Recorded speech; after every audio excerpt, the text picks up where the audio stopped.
Here's a quick look into today's episode. Yeah, but everybody in the 82nd, if you've ever been in the 82nd, you understand you got to do a lot of stuff. And so I think my junior leaders in particular are overwhelmed with the amount of things that we have to do. My message to them is, one, do only the things that you can do. And two, don't try to win this 82nd Airborne Division game. It's an infinite game, right? So all you can do is get up and figure out what can you do for your echelon that you know needs to get done. And going back to the one thing, what are the three things you need to do during the day? And of the three, what is that one thing that by doing the one thing, the other two happens? You get out of the task-oriented mindset. Like you have to get to know the people you're working with. Do you remember that card I showed you with me in the center and all the things? If I could add to that, based on the last 30 days, I have 3 or 4 different cards. And I can't. We talked to Colonel Taylor down at JRTC.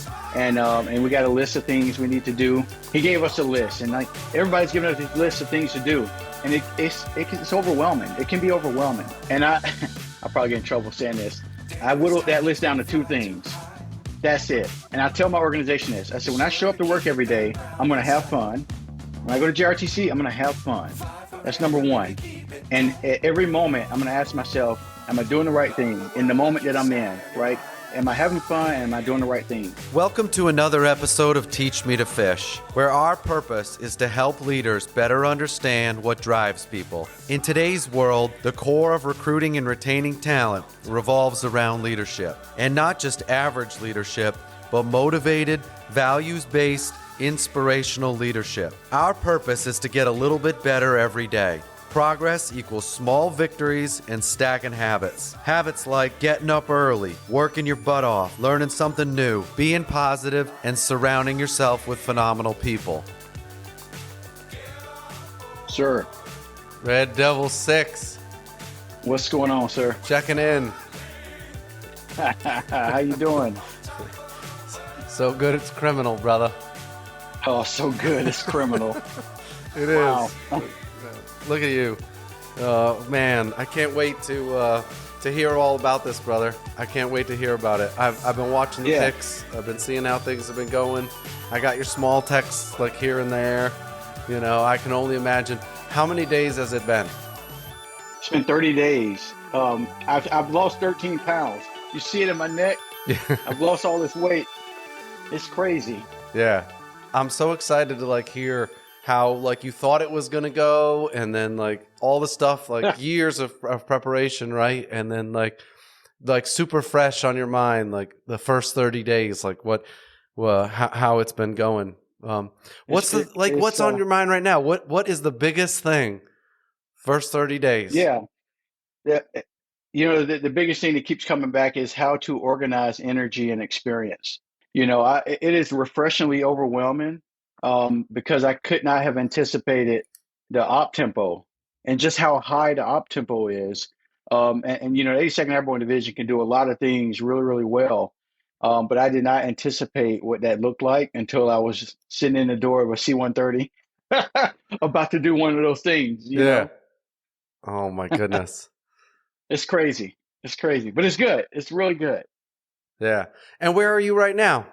I'm at home. Yeah, I'm at home. So, I stay on Fort Bragg from Monday to Friday, and then I come home on the weekend, and we just started 2 weeks of leave. Oh, you're on block leave right now. Block leave. Good. So it's great timing because I got 30 days just to kind of get my feet wet, and then I get 2 weeks to kind of reflect on everything, and then we jump right into intensive training cycle. So it's wild. So what has there been anything that's been maybe a little bit surprising so far?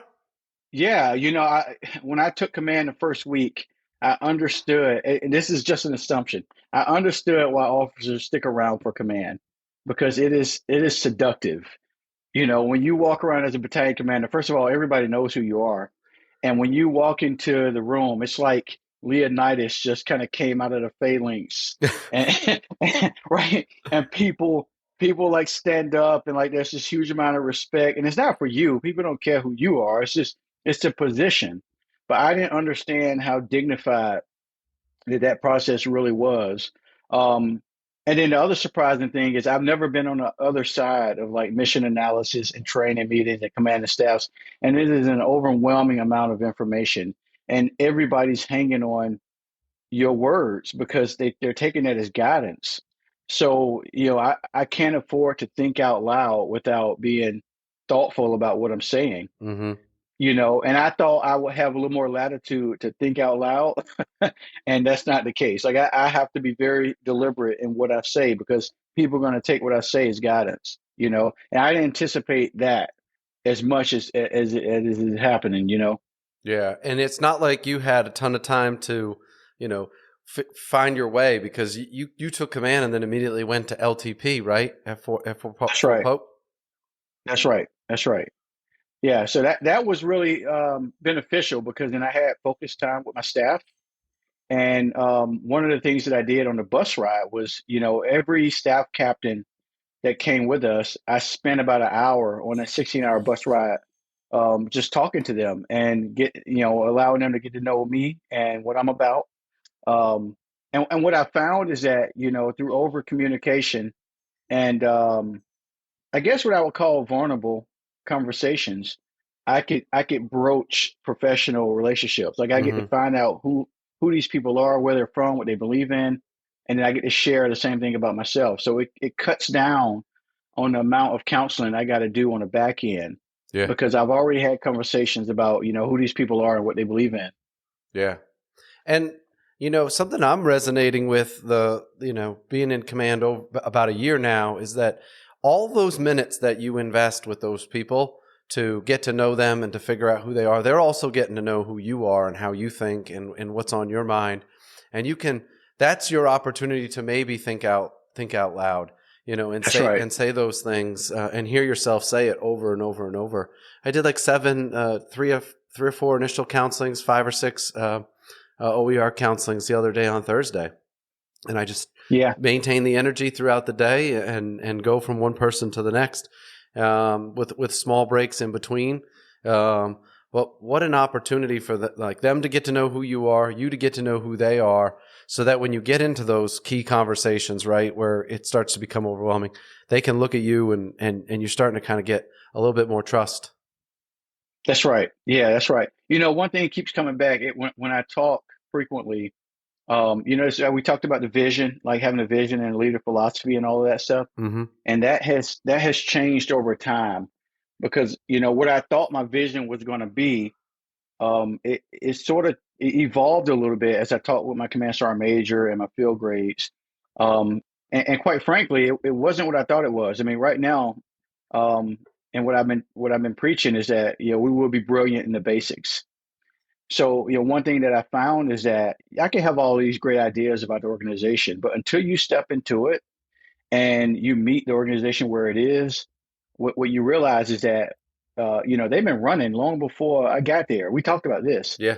Um, but it's just enough just to do the basics, right? So the organization flips over probably at 30% every quarter or so. Mm-hmm.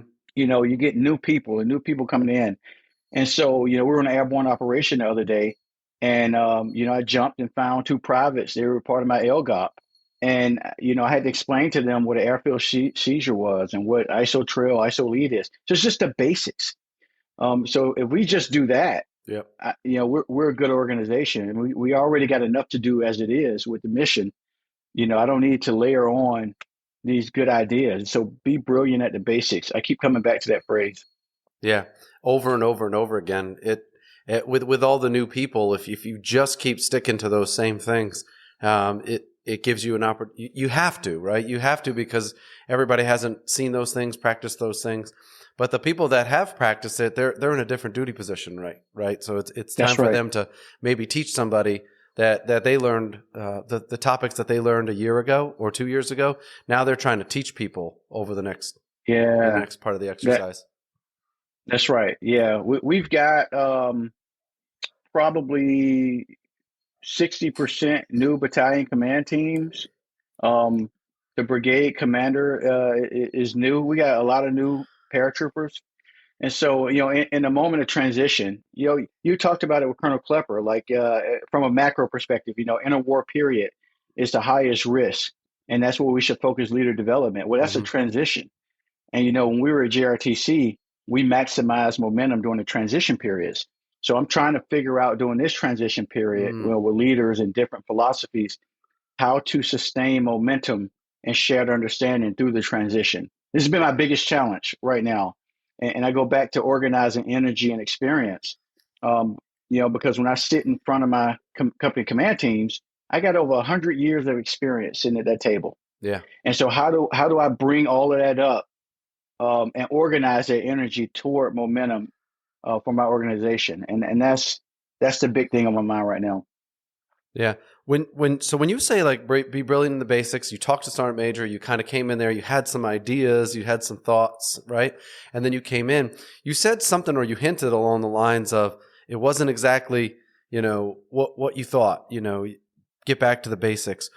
That starts where you kind of go from this vision and the culture of an organization towards the strategy. What did you mean by that? And talk about that area. Yeah, so I have to be nested with my higher headquarters, right? So, there's some tactical patience I have to exhibit to figure out where my boss's priorities and his vision is, and try to operationalize that through my own. So when we talked a couple months ago, I talked about this fighting for philosophy, right? Maneuver to the fight with energy to fight, win the first fight, endure until there is no more fight, and uphold and protect our legacy. And coincidentally, that nests with my brigade commander's intent because he has a similar philosophy, right? I think what I'm talking about is what does that mean? Brilliant in the basics. What does it mean to maneuver to the fight with energy to fight? So I have to go a layer deeper to explain that maneuver ain't just movement, right? And that fight can be more than one thing. That fight can be time. One of the things that my organization is struggling with right now, overwhelmingly, is time management, right? Love the chicken back there. There's my rooster. There he is. The rooster. Right out. It's like Yeah, but he hears me get on the microphone in here, and he comes right out and sits out in front of the window and stares at us. no, I agree. That's great. That's great. Yeah, but everybody in the 82nd, if you've ever been in the 82nd, you understand you got to do a lot of stuff. And so I think my junior leaders in particular are overwhelmed with the amount of things that we have to do. And, my message to them is, one, do only the things that you can do. And two, don't try to win this 82nd Airborne Division game. It's an infinite game, like we talked about. You cannot win, right? So all you can do is get up and figure out what can you do for your echelon that needs to get done, and then everything else is going to happen. You got to figure out a way to manage that. But going back to the one thing, what are the three things you need to do during the day? And of the three, what is that one thing that by doing the one thing, the other two happens? Yeah. Right. So I'm continually harping on that. But to your question, I am having to explain what it means to maneuver to the fight with energy to fight. Why is it important to win the first fight? Going back to like squad live fire, when that lead soldier hits that first target, can I win that first fight, or do I need to establish support by fire and bring up another squad? If I can win that first fight, move through and maintain momentum. And so I go back to that fighting for philosophy to try to explain to my people what that looks like at echelon. Remind me what the fighting for philosophy was. Yeah, so it's maneuver to the fight with energy to fight. That's number one. And number two is win the first fight. Number three is endure until there is no more fight. And number four is uphold our legacy throughout all of that. That's how we fight, with tenacity, with grit. That's the alumni, the rich alumni, the Red Devil Battalion, all of those things. So if I can inculcate that fighting for philosophy throughout my organization, and that's not so much a vision as it is a fighting philosophy, a leader philosophy. Yeah, right. So I'm continually harping upon that. And that's nested with my brigade commander's intent and his philosophy. Yeah. I want to stick with I want to talk more about when you said you got that philosophy, but then you had to explain it more and more and more, right? Because Mhm. there's so many different philosophies and there's so many different visions and like people, the way that they articulate their vision, right? People use the 3 C's or people use the 5 S's or whatever it might be, right? And they say, we're going to focus on the big five. And a lot of units say things like, we're going to be brilliant in the basics. But what I'm Sure. finding is the organizations that do it the best, regardless of what they choose to be, whether it's their mantra or their values or their vision, it's how they articulate it to every one of the audiences, the different Yeah. levels. You articulate it different to a battalion commander than you do to a company commander, than you do to the new private who just showed up to the Red Devil Battalion and he's still trying to figure out how to wear his beret, right? And Yeah. you say something like, you want to wear it right so that when you're walking down Ardennes, you're upholding our legacy. You look the part, right? You've been there for 2 Yeah. weeks, right?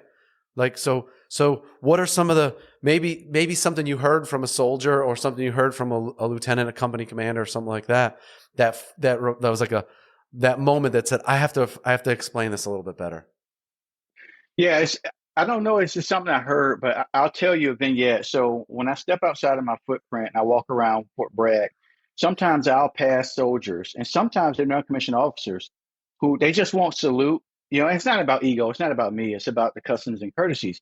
But like I'll walk right past them. They're in their own world, right? So recently I started to stop people, because normally that interaction can be tenuous, depending on how you do it. You can make a correction and you do it the wrong way and you lose the person. So what I'm starting to do, this is going toward the uphold the legacy piece, right?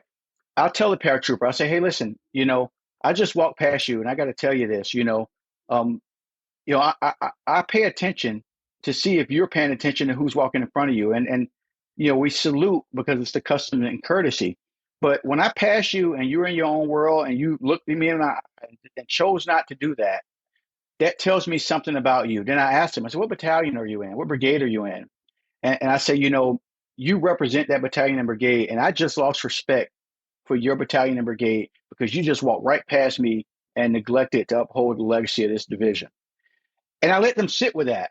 I let them sit with that. I said, when I saw you, I saw a paratrooper that's strong. And when I walked past you and you just neglected the customs that we uphold, I just lost respect for you. And now you got to earn some of that back. And so that's me explaining, upholding the legacy, not just of my battalion, but the Yeah. division writ large. Um, and you're right. At different echelons, it looks differently. One of the negative aspects about the job is the UCMJ, Yeah. right? And here's an example, right? And unfortunately, they say you spend 90% of your time with 10% of your people. Some of that is true. Every soldier that I've had to do a field grade Article 15 on or reprimand, I know them by their first name. I've called their parents already. I've called their grandparents to tell them they got in trouble, because I Hmm. take that approach. And it's unfortunate because I know them more than I do some of the soldiers that are performing well in my organization, and that's unfortunate. But it also provides the opportunity for me to let them know that hey, you're a part of this team until you're not. So although you got reprimanded and you're doing what you need to do to rehabilitate yourself, we're still going to take care of you, and you still have a responsibility to your teammates, Mm. even if you got a DUI, even if you pop out on your analysis for marijuana, you're still part of this team, Yeah. and we hold you to expectation. So I have to overemphasize to, especially to those soldiers, because they could slip into a high risk population if I don't, Yeah. and so not to belabor the point, but I had a closeout formation the other day, and you were very good at preparing your notes and your talking points, and I do the same thing. But what I find is that when it's time for me to speak to the battalion, I abandon my notes, and so I completely abandon them, and I get very vulnerable with my battalion, and I'll tell them, hey, here's what I'm proud of this week. Here are the fights that we had to fight this week: 2 airborne operations, a COMEX, a CPX, squad live fire. I said, here's what I'm proud of, and I'll talk about it. Here's what I'm not so proud of that I saw in this battalion this week. Here's my lesson learned. Here's what I learned, going into next week. And then I asked the question, because I had a field grade Article 15 I read and I had to do before formation. I just asked the question, 700 paratroopers. I said, who don't want to be here? Like right now, just raise your hand. It's okay. I'll find you a new home, but let's avoid the SR or you getting in trouble. If raise your hand if you don't want to be in this battalion, we will help you find a new home. My sergeant Make major your looked at me dreams like I come was true. crazy. Yeah. That's right. And three paratroopers raised their hand. Three of them. And I said, thank you for telling the truth. Come on up here. Stand back here. I'll come talk to you, and we'll find out how we can find you a new home. And that just, that was vulnerability that Yeah. came out, and that, we'll see if it worked. But Yeah, it falls yeah, into the so it, category of like people don't always remember all the things you say, but they will absolutely remember the way you make them feel. And if you do that, often enough, they'll know like he can't he's being honest with us. He's being vulnerable. Like he's telling us exactly what he thinks.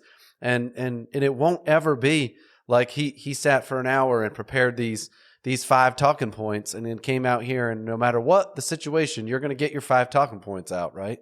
But that's not the yeah, that's case. right. Sometimes by Friday, it's a totally different theme on Friday afternoon than you thought it was going to be on Tuesday. That's right. Yeah, that's right. And like you said, it's different at different echelons. I've pulled the lieutenants out, and I have lieutenant breakfast with some of the cadets from West Point. CTLT, which is awesome. Yeah. And I talked to them about specific things. That's one thing I realized as a battalion commander, and you probably saw this too, sir. I got 38 lieutenants. It's hard to reach each one of them individually for counseling. So I brought them all in, and I did an initial counseling blanket, all of them, Mm-hmm. at one time. And then I spent each day last week counseling my company commanders. And they're at two different spots in terms of where they are seeing the profession and how they see themselves in the profession. And so that was really enlightening too. I also counseled my field grades. And so I got to see 3 different echelons and how they're interpreting what I say and how they feel in this organization. So that's been really enlightening. And I'm sitting with that now. Yeah. I'm in this. I mean, it's June going into July, right? So there's tons of transition in every unit right now. Everybody's Mm-hmm. doing a ton of counseling. Everybody's doing a ton of in processing and getting to know their new team. So I'm doing the same thing. This big light bulb went off for me 2 days ago when I was talking to somebody, and what they were like, they're a battalion S3, right? So I'm talking to a battalion S3 who's sitting in front of me, but I've been looking at that person differently than I looked at you.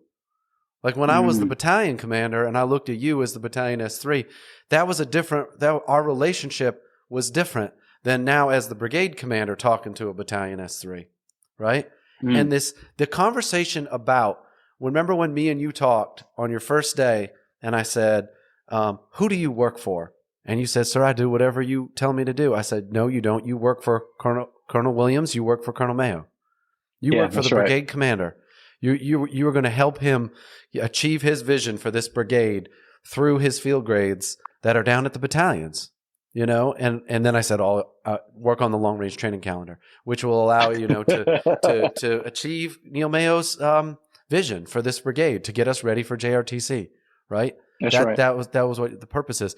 But when that happened, I was like, I haven't been doing that. I haven't been having that conversation on Mm, day one with the field grades as they come in, the way I had it with you. I've been having it in a different way, and it's just here we yeah. are. We're always learning, but you got to remind yourself like what worked at that level, right? What worked for me when I was a major? What worked for me when I was a captain? And maybe I need to kind of modify that way. What was the best thing a brigade commander said to me when I was a company commander to help me be successful? But best thing that he did for me to help me be successful. Yeah, yeah, that's really important. So I thought about that when I counseled my field grades, and I hope folks don't take this the wrong way, but I told my field grades, I said, we cannot allow the brigade staff's stress to become our stress.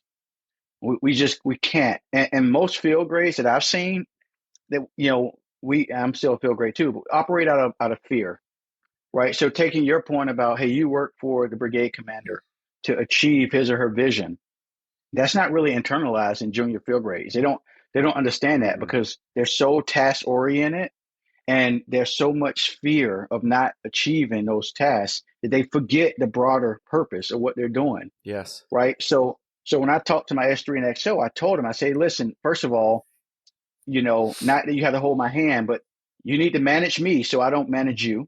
That's the first thing.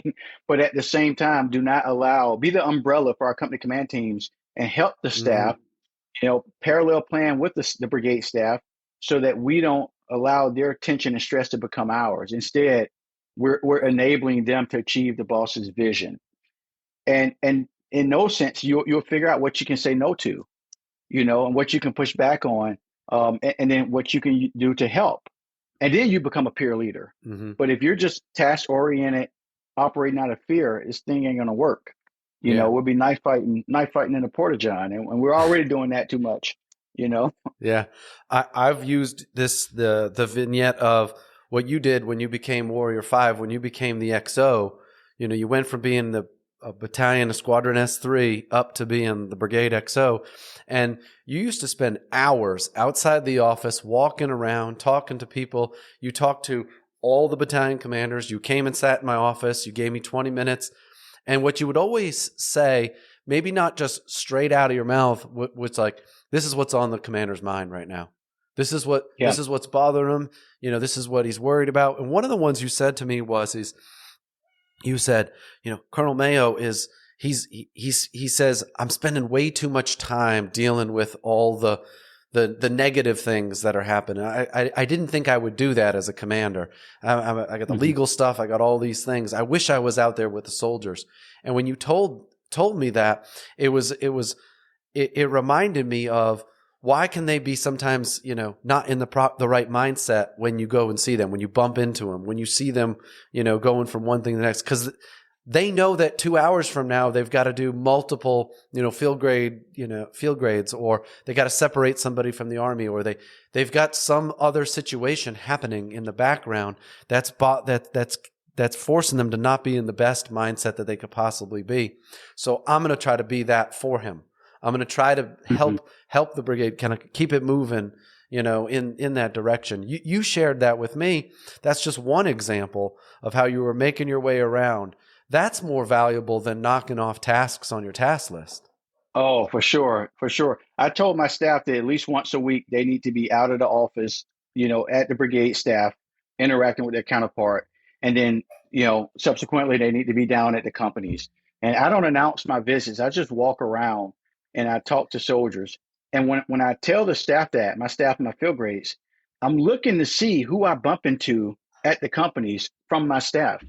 And those staff officers, those primaries, that I go down to a company and I'm just kind of walking through and I look up and I see one of my staff officers down there too, that's a good feeling. Yeah. And I tell them this, I say, when you go down to these companies, you need to ask them one question: what can the battalion staff do to help you today? Mm-hmm. It's not an adversarial relationship. And I told my first sergeants, I said, hey, the staff doesn't have tasking authority, but we have to work with one another. And I expect the battalions, the company command teams, to walk up and spend some time with the battalion staff. Mm-hmm. Get out of your office and come see the staff, because they need development too. And I try to do that with the brigade staff. And my boss is kind of, he told us that that's one of the things that he values. So trying to do that as well. Yeah. We're doing that the same thing here in Hawaii.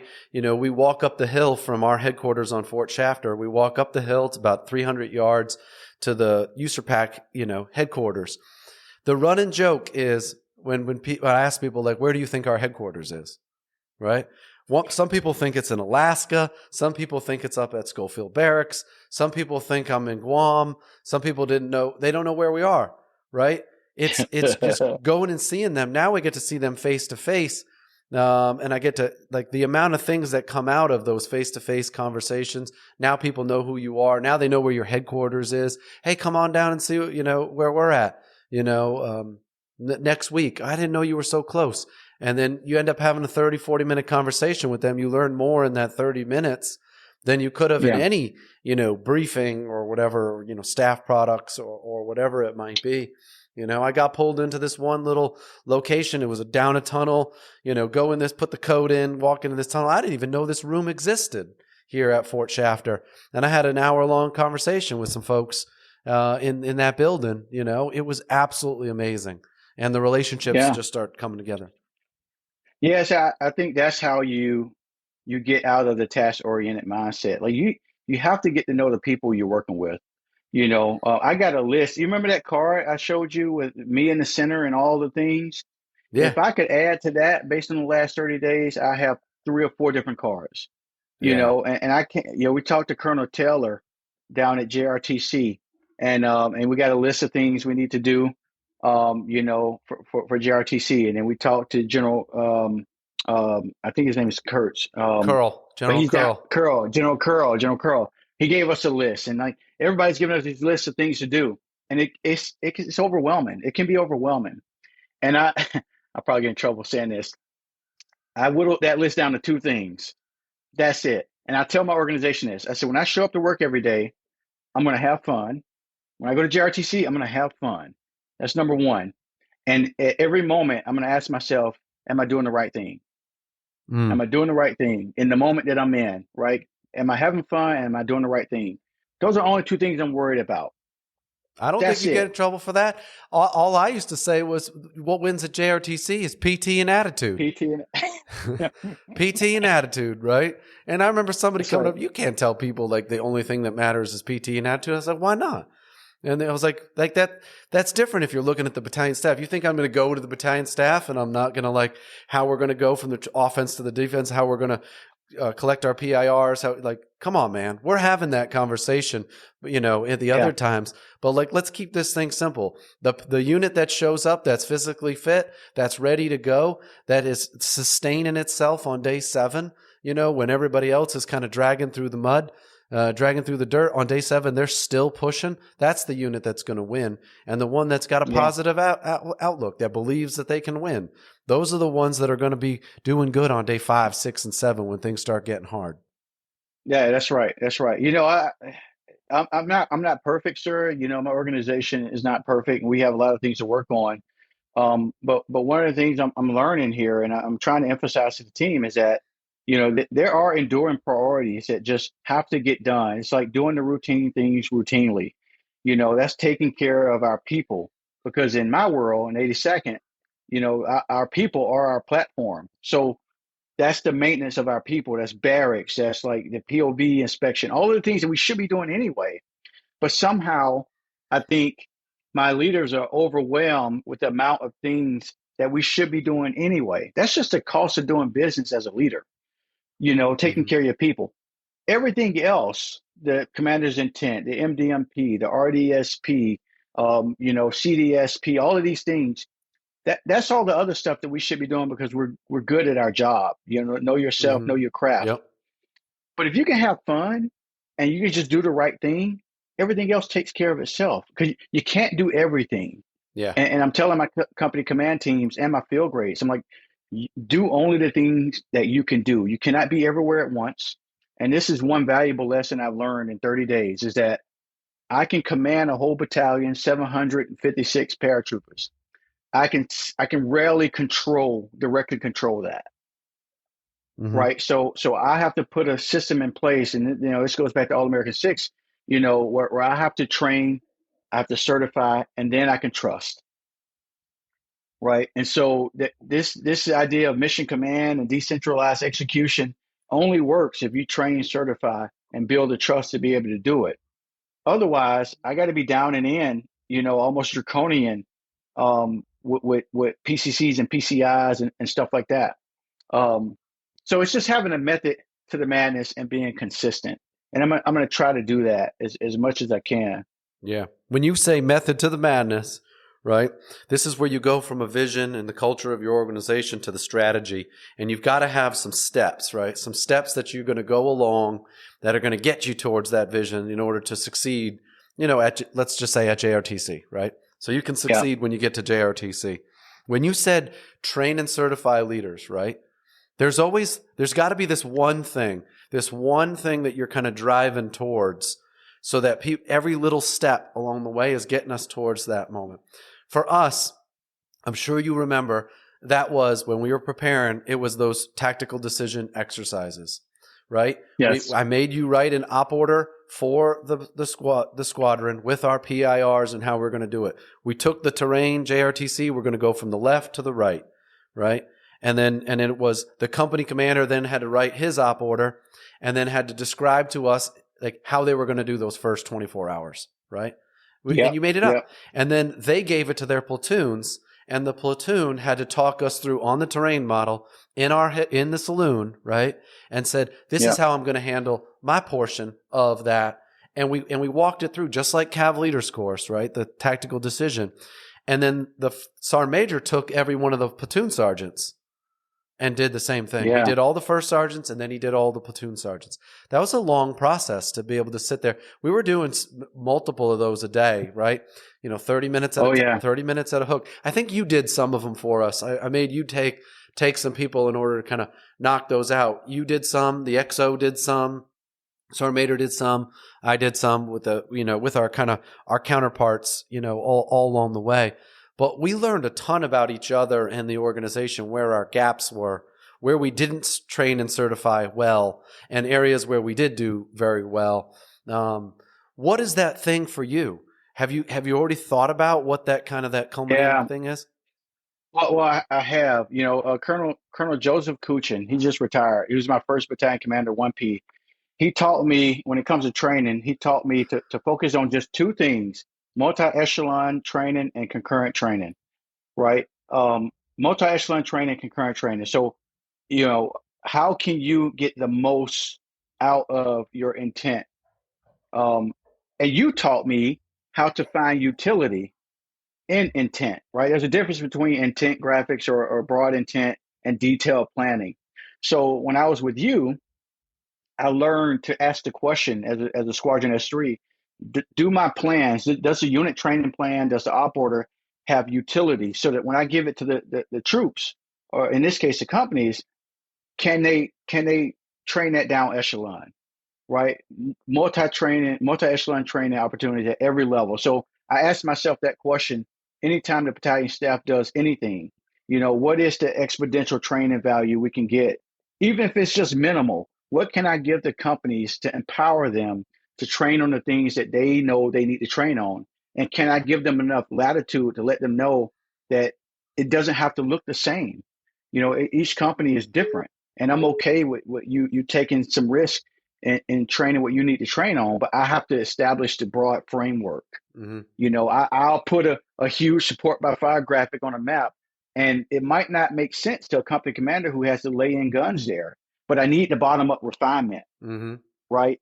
I need that. And so I'm trying to train them to give that bottom up refinement to the staff, so we can go from very broad intent to detailed graphics, because the staff can't do it all themselves. So those are the two things I always think about: multi-echelon and concurrent training. And then the other thing I think is really important is emphasizing to the staff and the young captains, the AS3s of the world who want to do so well, that every arrow is a foot movement. Like we throw these tasks, we copy and paste from brigade, and we don't put any thought into it. We don't think about the suspense. I'm signing training calendars, but when we send the Fraggle out, nobody's looking at what the company has submitted and I've signed. So we're almost contradicting my signature on the training schedule, because we're tasking them inside of 4 or 5 weeks. So it's taking that broader step and understanding that everything you do at a staff level, some soldiers got to walk that. Yeah. A 6-inch line is a 10K movement on a map.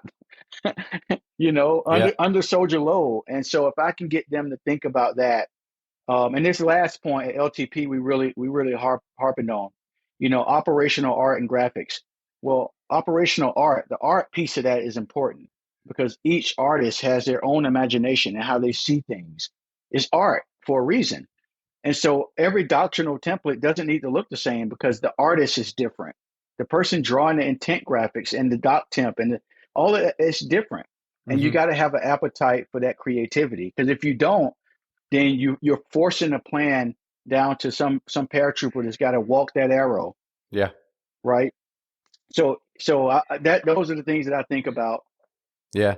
And what I'm thinking about as you go through that is, you put something as simple as, a platoon battle position, Hey, this platoon, first platoon from Alpha Company is going to move to this location, secure this intersection. It's going to be called Battle Position 1, right? And that's what they're going to do in the first 24 hours of their operation. If when you start walking the dog down from that tiny little intent symbol, right, on a map, and it's not tiny, it's a big deal, right? And you start saying, what are all the little things that they need to do in order to make that battle position successful? And then when you say, you think about those things and you start to communicate them at every level, from the 3 down to the company commander, down to the platoons. But when you go out and walk around, back to what we talked about half an hour ago, about walking around. When you walk on the side of the company and you see what they're doing, or you see the things that they're practicing, right? You should see things like people putting machine guns on tripods. Right behind it is its sector sketch, right? You should see the sector sketch and how the platoon leader is incorporating his anti-tank weapon system. If it breaks at that point, they're like, where are your anti-tank weapons? Like, how are you placing them in? Where's the symbol? What's the range on it? Is this the right place for it? Right? And then you look at their fires. They're like, well, I don't have any fires. Well, the company does and the battalion does. Like, if it's not on that sector sketch, if they look at you, sector sketch, what is a sector sketch? You know where it broke down, and now you know what conversations to have with the company commander on how you looking at your sector sketches, and do they truly know how to establish a battle position as something simple on road section? Everything you're talking about, I keep thinking about time, because when do you have the time, going back to the train, certify, and trust? When do you have the time to train that with 38 lieutenants? When do you have the time to train that with company commanders? And so you got to build some efficiencies through your staff processes to do that. But then it also brings up the idea of, leader placement on the battlefield, because I got to teach some of the stuff you're talking about, so that's going to inform me as a battalion commander, my placement on the battlefield. If we're doing, a battalion or company breach, company has executed a breach, and then I got to flow forces through that breach when it opens. Well, where am I going to be at a friction point to make that decision? Mm-hmm. And that informs where I'm going to be on the battlefield, but it also should inform where the company commander should be. And it might not always be with the assaulting element. Everybody wants to be with the assault. That's fine. But if you have risk somewhere else, then that's where you need to be to sustain that momentum. But to your point about teaching through sector sketches, some of that stuff is on the job training, and based on the strength of your lieutenants and your captains, that's probably where you need to be. Yeah, I mean, the quick question is, like, where do you learn how to do a range card and a sector sketch? If the answer is in a classroom, it's already out the window. Throw it out. Forget about it. It ain't going to work. I learned how to do a range card on the range, like at the range at Fort Stewart as a private, right? And we learned how to do a sector sketch in the field or in Area J as a lieutenant. Like that's where, or in Fallujah. Like that's my first sector sketch was actually done in Fallujah, around a little area, black and gold, do it just like it is in the Ranger Handbook. My first one, I still have it in my office right now. It's a picture of the first sector sketch I had to do as a second lieutenant. I thought I knew what I was doing. If you look at that thing, holy cow, it's scary.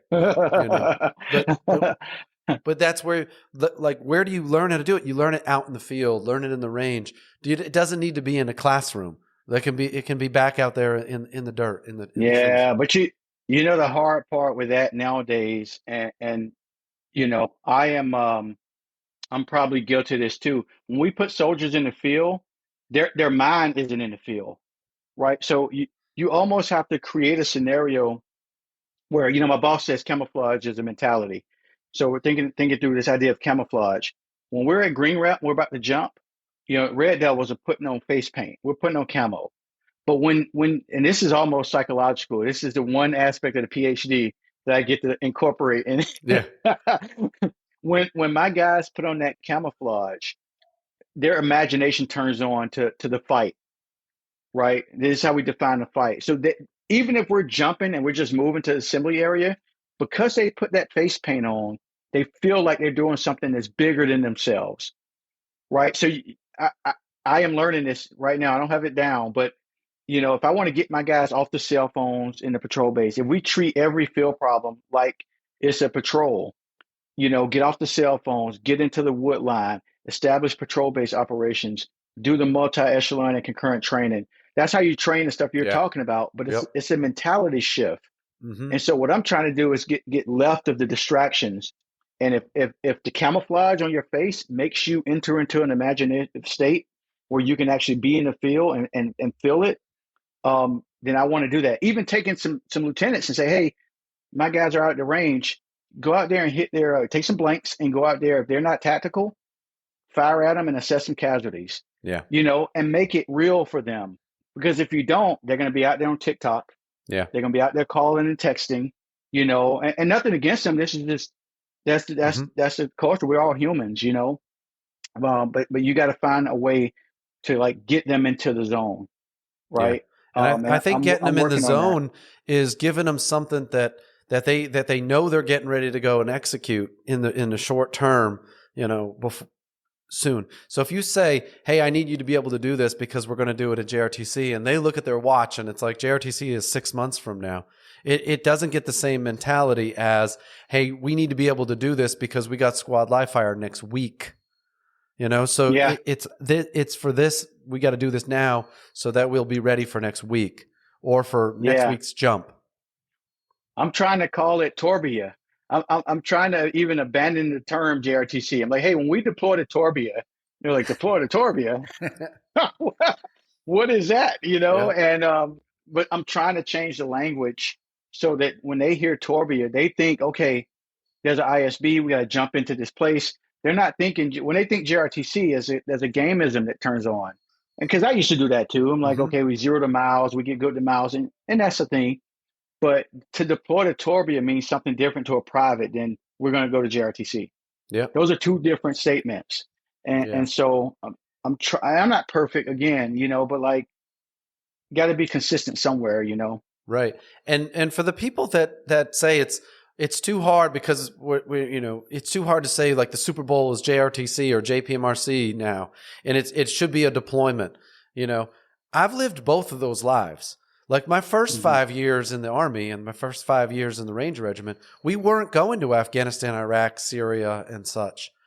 JRTC is where we went, and it was the Super Bowl. The squad live fires, the platoon live fires, the company live fires at Fort Benning, those were our Super Bowl or our playoff games, if you will, right? And when Hmm. Colonel McChrystal took us all to JRTC, that was our Super Bowl. It was we couldn't wait to go there and show what we had because I think our leaders put us in the right mindset. And then if you Yeah. fast forward to being an officer, right? Now I've deployed 3 times and it's time to go back to go to JRTC. And it's like, well, this isn't going to be the same going to JRTC as it was going to Fallujah or to Afghanistan or Hmm. something like that. But when we put people in the right mindset, it was. So for some of those new lieutenants and for some of those new sergeants, this was the biggest thing that they had ever done. It Yeah, was that's it right. was their opportunity to prove that they were good at what they did, that their skills were honed. We had to put them in the right mindset.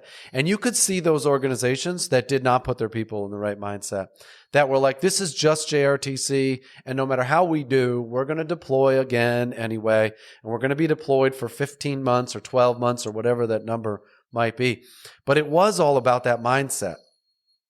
Yeah, yeah. Well, I'll tell you this, and not to discredit anybody's deployment, to combat zone because that's real and significant. Um, but when you deploy to JRTC or NTC, um, those deployments to those CTCs are significant. And a lot of soldiers who have not deployed, they think that you're in contact 12 months. Like, no, you're like 3 months of boredom and silence, and you might get 10 minutes of the most exhilarating firefight of your life. And then you Mm-hmm. get another 3 weeks of boredom and silence and DVDs and all this stuff, and another 5 minutes of exhilaration. Well, JRTC, NTC, JPMRC, all of these places are like sustained, like ops for 14 straight days. It's much more significant. It's much more significant. And there's some learning that to happen there, um, but it's good. All these are good When do problems you to go to have. JRTC? September. September. Okay. Yeah. September. I can't wait as you start to have that conversation a little bit about like you're starting to kind of get into some of those details, because I'm interested from being here at JPMRC to like what are they telling you guys to be prepared for, and I'm out here in the Pacific doing the same thing. Every morning I walk around and try to find I run around here. I try to find another battalion commander at Schofield Barracks and try to latch up with him, go for a run with him, ask what's on his mind. What are you hoping to get out of JPMRC this rotation? We're about to do in November a huge rotation with Broncos, with Colonel King and all his battalion commanders, his whole staff. And I go around and spend as much time with them. Now, it's like the initial counseling, right? It's getting to know them like you did on the bus. What are you hoping to get out of this rotation? And now I can go, as a COG, I can go and make it happen for them, right? I can go to AK and say, what are you hoping to achieve the most? I know we get the training objectives and we get like the laundry list of the warfighting functions and all the different things, but I want to hear it on a run, or I want to hear it like face to face. What are you hoping to get out of it? Because they'll always narrow it down to one or two things, like you just said. Oh, that's right. That's right. The having fun and doing the right thing every day. I'll tell you one thing that I think, if we can do this, we will win at GRTC. If I have accurate log stats and I don't run out of water, I win at GRTC. And I've talked to my sergeant major about this, and this goes back to being brilliant in the basics. If I can have accurate log stats, that means that junior leaders are checking their soldiers, right? For class 1, class 5, class 8, right? Class 9 in the field maintenance. And if we can get that done, that trickles down to brilliance in the basics, because that's an indicator that we're doing everything else right. If our log stats are accurate and we don't run out of water, right? That's it. That's it. Then I can focus on, the fight is going to happen because that's what we do. The transitions and momentum. But if we don't run out of water, if we don't run out of ammunition, if we can treat our casualties and we conduct field maintenance, log stat. If I got accurate log stats, and I'm assuming that we're being brilliant in the basics, that's it. So all that whole list I just showed you, all of that stuff, it all boils down to log stats. Not running out of water equals brilliant in the basics. So my S4 is going to have a hell of a job. My XO is going to have a hell of a job. Because if we can do those things, I think we're successful. Yeah, amen. And sitting here as a COG, I got 4 rotations under my belt, right? You know what we do when I walk up on a company headquarters or a battalion headquarters? Shake the water can. Just shake the water cans. Shake the water can. I know everything I need to know about the organization, right? I know everything I need to know about that company. If those water cans are empty, I know everything I need to know about that. I don't even need to check the log stat, because if I go to the brigade or I go to the battalion, you could have this nice analog map, you could have a digital map, but your water cans are empty, bro. That's right. Right? That's if right. I go down to the company and they're all full, and then I go down to the platoons and I just ask them how they're doing, camelbacks are full, their 1 quarts are full, they're ready to go, right? That's a big difference. That's a totally difference than the unit that's about to step off. And you're like, what time do you step off? And they're like, we step off as soon as the sun goes down. We're going to step off at about 19:30, and it's 16:30, right? And we walk around and we just, all your water cans are empty, and that you haven't done your resupply. You ain't stepping off at 18:30, and if you do, you're going to have 5 heat cats. Oh, that's right. That's right. Yeah, it's the log stat, and if you can get that right, and you get everything else right. Yeah, so, I love it. I love it. I love how you're boiling it down to something like simple like that, because what we're calling that is measure what matters, right? And it's like, what are the things that we check as OCs that truly matter? Because there's thousands of things that we could be out there collecting data on, putting it into our iPads, sending it out there. There's thousands of things that we could be checking. But which ones matter the most that are going to tell us, like, this tells me, that this unit is ready to go. I know everything I need to know about that. They were getting ready to do an air assault the other night when I was in the Philippines. This was our last rotation. And I went to the PZ pot. I went to where they were going to be at the PZ.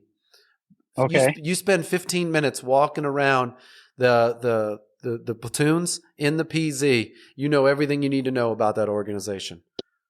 Everything you need to know just by looking at them, looking at their gear. How are they ready? Ask them a couple questions about what are they doing tomorrow. Do they know what they're doing after this attack tonight? You know everything you need to know. Yeah, so that's PCC's PCIs, right? Mm-hmm. You know, like getting out doing battlefield circulation. That's deliberate. I remember me and you going to do battlefield circ with the troops, and being deliberate about the questions that we're asking. The things that we're checking. And I watched you do that, and I watched you fight your way to the brigade headquarters to make comms with the boss. When we needed to, and that helped me as well. So I learned a lot just by watching how you operated as the chief of recon. Yeah, and so you do this like journal at the end of the week, Thursday or Friday. What are the things that are on that journal? Like what are you kind of writing down? What are the things? Yeah, I'll tell you. Hold on, because I do it in my self journal. I have it right in front of me. Let me see. Let me go to the page. Okay, so I call it the Big Five, right? So it's the big. So the number one is the big three. What are the three things that happened that week? Banner events, your airborne operations, CPX, COMEX, something like that. Number two is the point of anxiety. Highest point of anxiety is number two. Number three are paratrooper encounters. Who are they and what was the event that had me to have that encounter? Number four was impressions. So it's impressions of the battalion. Am I hopeful? What do paratroopers need? What does my organization need? Like, what are the impressions of the battalion? And then number five is the lesson learned. What's the biggest lesson learned from that week? And so I write those things down, and I'll send you a picture of it, what it looks like, because it's not like a big essay or nothing. I mean, it's literally just a list of things. But from that list, I could elaborate on the big three. I can elaborate on the point of anxiety. I can elaborate on the paratrooper encounters, and so on and so forth. Yeah. Well, I know you got to get going. I know we're on two different time zones. It's Sunday afternoon. What's the one thing you got to get done over the next coming out of block leave? Like your mind is on it, so you can come out of block leave and kind of get a good start going into those first couple of weeks. What's the one thing that you're trying to work towards? Yeah, I think it's consistency with my messaging. I think one of the things I just realized talking to you today, it goes back to that log stat. We got CTE coming up, which is the opportunity to practice how we fight, train how we fight. And so if I can continually emphasize with consistency this idea of log stats and brilliant in the basics, and get that down to the privates, I think that's a win. So I have to figure out how to do that consistently and succinctly. That's the one thing I'm spending a lot of time thinking about, how to go back into it with that messaging. That's awesome, brother. Yeah. Well, enjoy your leave. I hope you can kind of get that message together and put it together. Keep saying it over and over, and then right before you go back to right before you come wrapping it up, because I'm doing the same thing. I'm going to go on the 4th of July. I'm going to start leave for 2 weeks. But I'd love to have another conversation about, like, what do you think that message is, and how succinct is it? Let me hear it. Yes, sir. Let's do it. All right, brother. Have a great rest of your afternoon. All right, sir. You too. We'll talk to you later. Airborne. All the way. Thanks for listening today. I hope we sparked some thoughts about the people that have inspired you to be who you are today. I hope you share some of your thoughts, and better yet, demonstrate them for the people in your life. Our pursuit is to get a little bit better every day. Progress equals small victories stacked on top of each other, building like compound interest. Keep stacking these positive habits. Habits like getting up early, working your butt off, learning something new, being positive, and surrounding yourself with phenomenal people. Please share your comments at the links in the show notes, and DM us at Teach Me to Fish podcast on Instagram or Facebook. Looking forward to our next conversation.